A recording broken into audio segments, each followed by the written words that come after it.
morning. Welcome to the Point. Well, it's a new year and the legislature is back in session in Lansing. However, things won't really get underway until the governor gives her State of the State address later this month. She'll introduce her budget sometime after that. But lawmakers are already making plans for what they want to get done this year.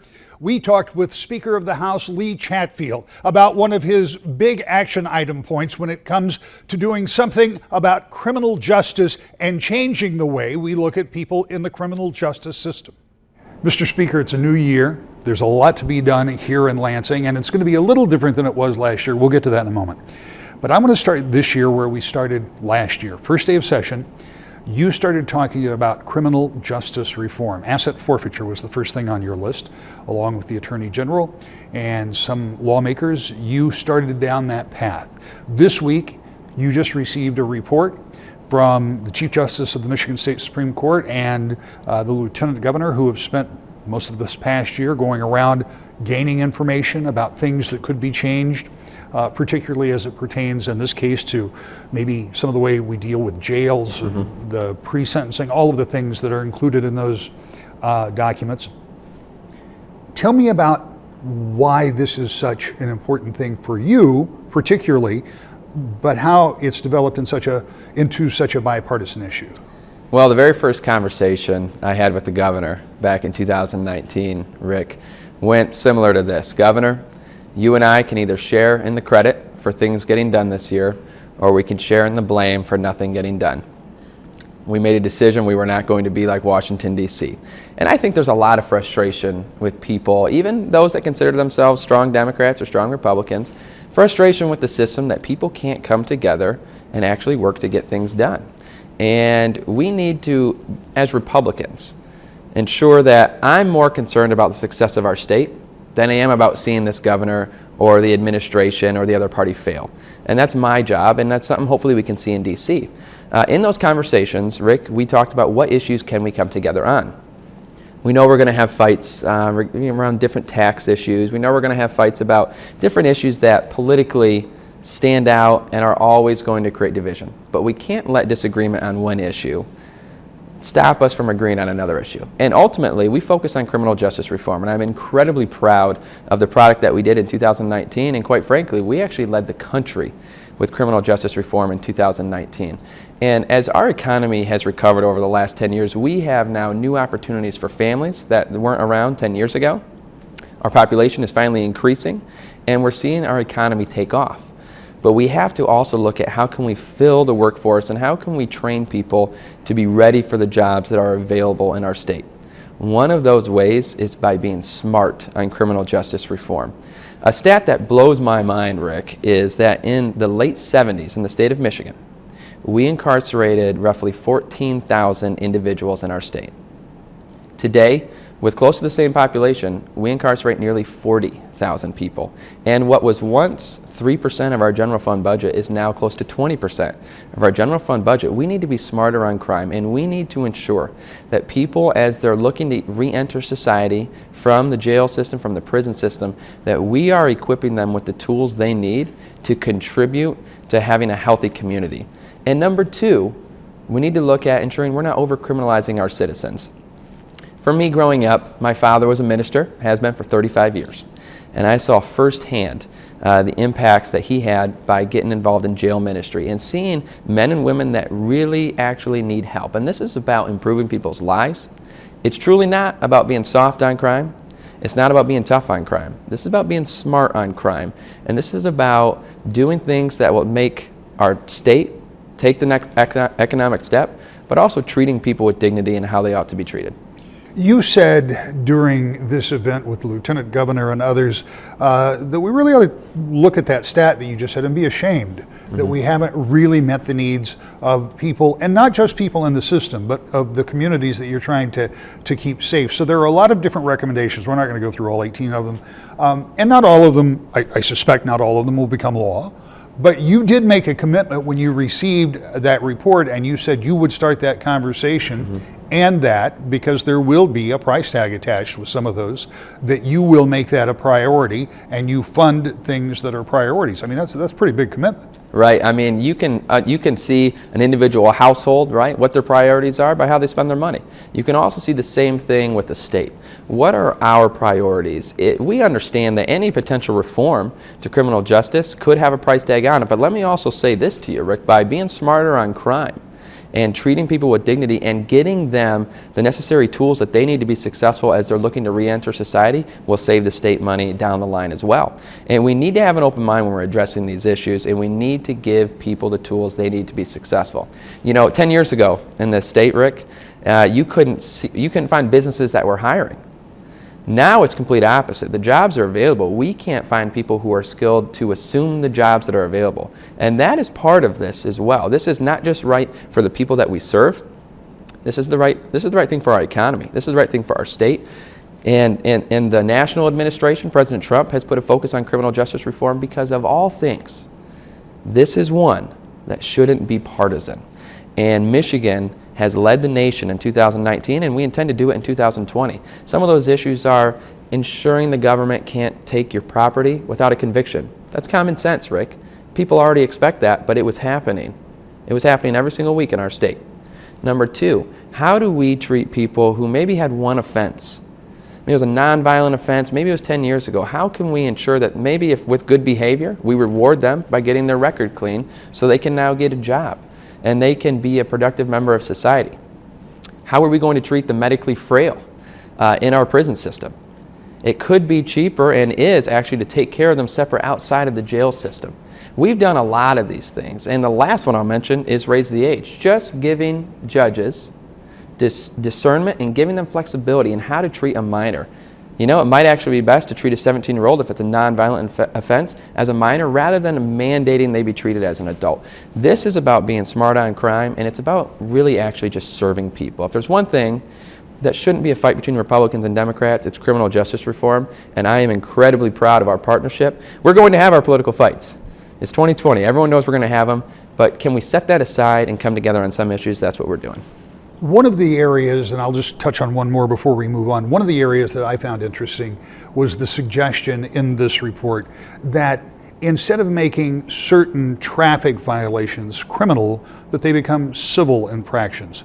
And while that doesn't maybe sound really big to somebody listening at home who's not impacted by that, sometimes those are the infractions that are the difference between people being able to get to work or not get to work if they have a driver's license or don't have a driver's license. So that's one of the barriers. Yep, this is about removing barriers for people to having employment, and that's one of them.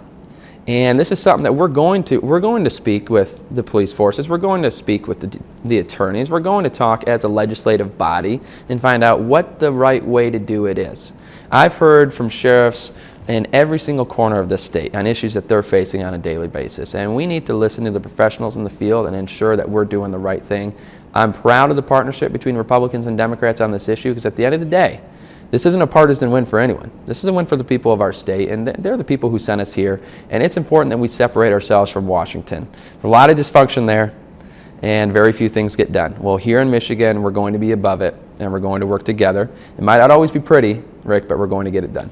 Last year was an interesting one as an observer. I've had a lot of years to see how government works, and divided government, shared government if you will, has always been much more difficult to get it to function.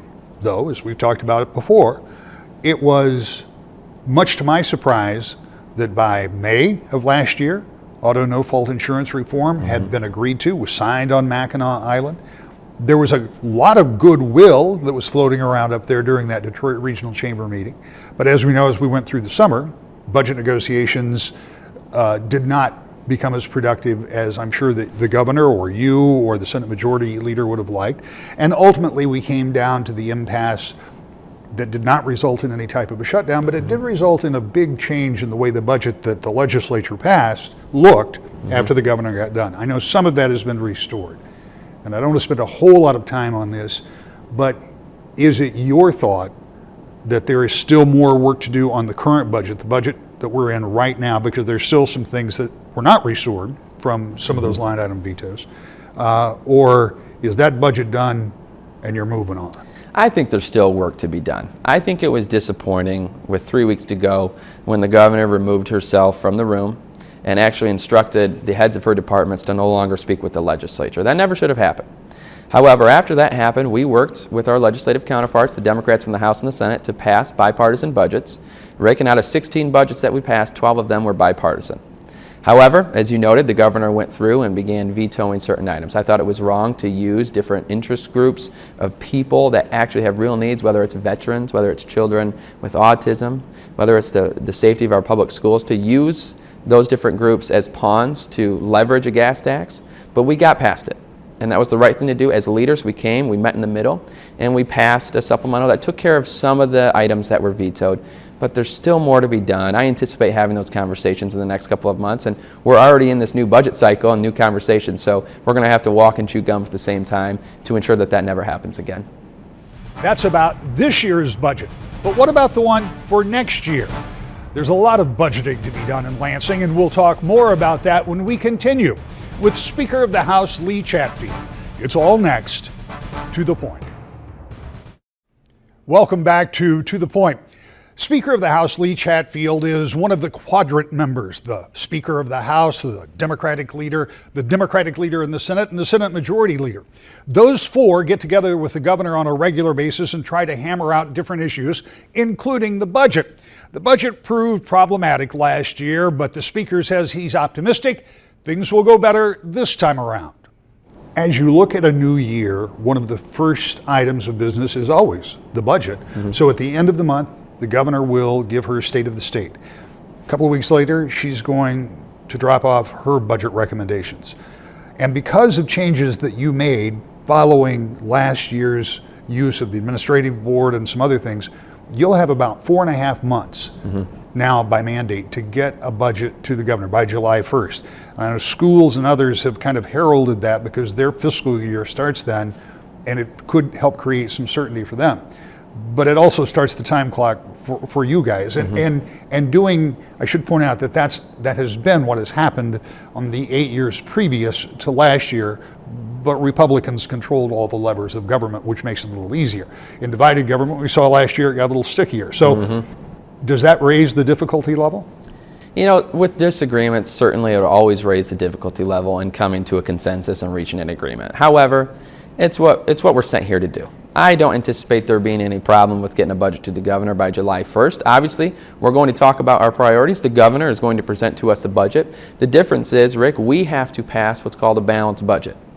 We have to pass a budget with money that we actually have. The governor can propose a budget with money that doesn't exist based on future tax increases, and that's what we saw last year. The budget she gave us was built with monopoly money that was forecasted on a $2.5 billion gas tax increase that we've all heard about of 45 cents. I think it's important that we're responsible, and if the governor can present to us a responsible budget, I have no qualms about getting her a responsible budget by July 1st, and I'm confident we can do that. You know, we're going to have disagreements. The House, the Senate, the administration, that's okay. What people expect is an actual attempt to meet in the middle and get a responsible budget done. Yes, there'll be time constraints on us. Yes, there'll be disagreements, but we can get it done, and we will deliver for the people of our state. I have no problem with that, and I'm very confident. I'm choosing to be optimistic in 2020, Rick. When you talk about the 45 cent a gallon gas tax, when the governor first rolled that out, we actually heard about it the day before, and the reaction was swift and almost universal. Even members in her own party were saying, wait a minute, we don't know if we can get there. By the way, that proposal was never put in on either chamber because the support wasn't there. So is it your anticipation the governor comes back and takes a second bite? I mean, she said she doesn't want to negotiate with herself. On the other hand, I think the consensus in the city is that that gas tax is dead. Well, I certainly don't think it'll be 45 cents if that's what you're asking. So we will see what the governor proposes. I'm hearing different options that are being floated around that she may present to us. And we're going to, we'll have the conversation with her, Rick. But I have said from day one, and to stay consistent with what I've promised, the people of our state and every single corner of the state, and also consistent, with my caucus members and with my district in northern Michigan, that I will not have a conversation about new taxes, and I will not have a conversation about new bonds and taking on debt as a state until we ensure that every penny that's paid in taxes at the pump is a penny that goes towards roads. That's common sense, Rick, and that's what most every state in the country does. That's why our roads are in terrible condition. Too often we want to look at the symptom of the problem. The symptom is a pothole. The symptom is the poor condition of the roads. The root of the problem is that we're paying the 6th highest rate of taxes at the pump in the country, but only 2 of our 3 taxes are going towards roads. We need to fix that first. If we fix that, I'll have a conversation about any additional revenue, but I will not reverse that order because I truly believe people are already paying enough at the pump to have our roads fixed. It's up to us in government to make the tough decisions to actually prioritize roads, prioritize our infrastructure, and fund it first, and then work our budget as every single household in the state of Michigan does. We have to prioritize. That's number 1 for me. When you talk about taking all of the money that you pay in taxes at the pump and going into roads, in a vacuum, everybody would agree, except for the people that are getting that money that's being paid at the pump now. How do you make schools, how do you make the people that feel the impact from that tax, how do you make them whole, or do you? Can you? We absolutely can, and that's not just me saying it. We've proven it with the House budget that we passed last year. I would encourage you and the listeners to go look at the House budget we passed last year without raising taxes. We passed a budget that phased out the sales tax at the pump, and not only did we hold schools harmless, we actually gave education an increase, Rick. We gave them an increase, we gave local governments an increase. Again, we took the sales tax off of gas, we replaced it, and we ensured that our roads still were funded at a higher level than they are today, while taxpayers are paying the exact same, and we didn't cut schools and we didn't cut local units of government. We gave them an increase. We can do it. It just takes prioritize, and I'd encourage people to look at that budget that we passed. Obviously didn't have the support of the governor, so we then met in the middle and we took that component out of it, but we can do it, and we plan on doing it again. When you anticipate this budget conversation, quadrant meetings have already begun. You already know where some of the sticking points are going to be, and you brought it up a moment ago. This is 2020. That's a big election year.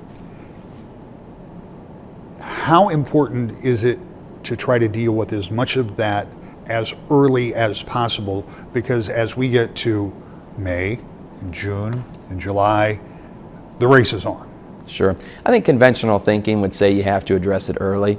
But I'll tell you this, Rick, any vote that's taken in January can also be talked about in November, talked about in September. So truly, once you're in an election year, it really does, it can make things more difficult to work cooperatively and take what some would consider to be a difficult vote. But my outlook on 2020 is that we're going to have those conversations leading up to the election, through the election, and after the election. We need to put that behind us. The people of our state might complain to me about different things every now and then. Here's one complaint I've never got. One complaint. They've never said, I wish you guys were more political. Okay? So I'm optimistic that we can put that behind us. Yes, 2020 is an important year. It's an important year for our country. It's an important year for our state. But we still have a job to do. And our job is not to be reelected. Our job is to pass sound public policy for the term that we were elected to. And I think as statesmen, Republicans and Democrats, if we decide that we're going to do that, we can get our roads fixed. When the thaw comes, and it will, the roads in Michigan once again will be a real focus for people. And we know that I can go all the way back to 1996 and talk about how people were even then sending me snail mail and talking about how terrible they were, and come look at this pothole in front of this house, or go look at this bridge with a hole in it. That kind of thing gets back to every member of the House, every member of the Senate. Does that turn up the heat a little bit when the roads start to crack? Again, as you point out, that's the symptom, but that's the symptom that people react to. It certainly is more on people's radar, right, when we have that thaw cycle. And Michigan has the most aggressive freeze-thaw cycle in the entire country because of how we're positioned. And I understand that. And people, yes, there will be complaints when that time comes. But that's even more of a reason for us to ensure and promise the people that every penny they pay at the pump in taxes is a penny that goes towards roads. The fact is, that's not rocket science. It's common sense. The vast majority of states do that. We're one of only a couple that do not. And that's why our roads are in terrible condition. So we need to stay consistent. We need to be vigilant. We need to ensure that those dollars are going to the roads. Otherwise, we're just throwing good money after bad, Rick. And another point that you made, which is fascinating. Most people, when they're complaining about the roads, it's the street they live on. It's the road, a block away from them. These are local roads. The governor's gas tax would have gone to mostly state roads. And we need to ensure that we give locals real options and flexibility so we can raise revenue that is needed locally, but no one wants to spend $1 in County A and see that dollar go to County B. Okay, so we can do a lot with our tax structure in our state to improve it, not simply just raise taxes and go back to the pockets of our taxpayers. I think that's a lazy approach. We're almost out of time, so I don't want to get too far into this. Are you talking about a different way of distributing money? I've talked about, with new revenue, looking at the most proper way of distributing those funds. But we've also looked at allowing local units of government to put things on the ballot for the people of their individual districts on if they need more revenue. The fact is, I don't think we have as large of a statewide transportation problem as some people say, but we do have regional infrastructure problems. And if regionally we can allow those regions, untie their hands to allow them to address those issues at the local level, they can probably spend the money better than just simply giving the money to the state and letting them fix state roads. Our locals need more funding as well because our local roads are in poor condition. And what the governor's proposal and many others do, just simply give more money to the state. I think it's a lack of foresight, just simply looking at the gas tax and sending it to the state transportation fund. I think we can do far better for the people of our state. Finally, I want to ask you about this office. I talked with your counterpart across the hall as we got towards the end of last year, and I asked Leader Gregg what it was like to come in to a leadership role and to be involved in this now divided government. This is unusual because in so many places a speaker may have been speaker for 2 or 3 or 4 or 5 terms. You're only going to be in the House for 3 terms, speaker for 1 term. It's a lot to take on. You've got a year under your belt. Mm-hmm. Was it what you expected? Yeah, it's like any job, right? And there's days you like, there's days you don't. There's things you expected and things that you didn't. But as long as you address every single day with optimism that you're going to tackle the issues that are important to the state and more importantly, a willingness to meet with people and to reach a consensus.